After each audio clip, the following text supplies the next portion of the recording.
60% of all human communication is nonverbal, body language. 30% is your tone. So that means that 90% of what you're saying ain't coming out of your mouth. Nonverbal communication. How can a person overcome an obstacle in communication, whether that obstacle is a result of a language barrier or difficulty in expressing ideas? Nowadays, communication is an important tool to reach out to society. There are a lot of people that have different disabilities, making it difficult for them to perform daily activities like walking, but there are others who lack the ability to even express their thoughts and feelings effectively. This may be due to several reasons, some of them being a language barrier, education, lack of confidence. However, I believe this problem is not permanent and can be overcome by putting some effort. One can take help from the teachers, attend speech therapy programs, personality development programs, and practice on their own. Communication involves a variety of gestures and facial expression that help me pass on the message to the other person. I was born hard of hearing and spoke only Spanish as both of my parents taught me.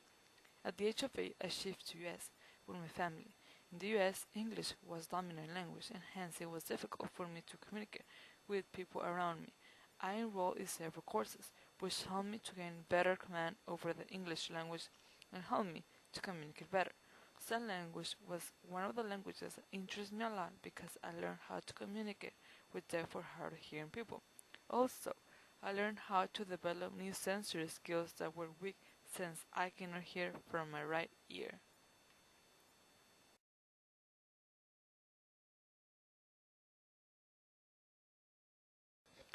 Learning sign language is important because we live in a world where specific languages are becoming dominant.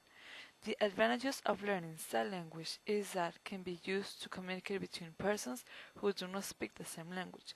It is a way for people to have a normal conversation.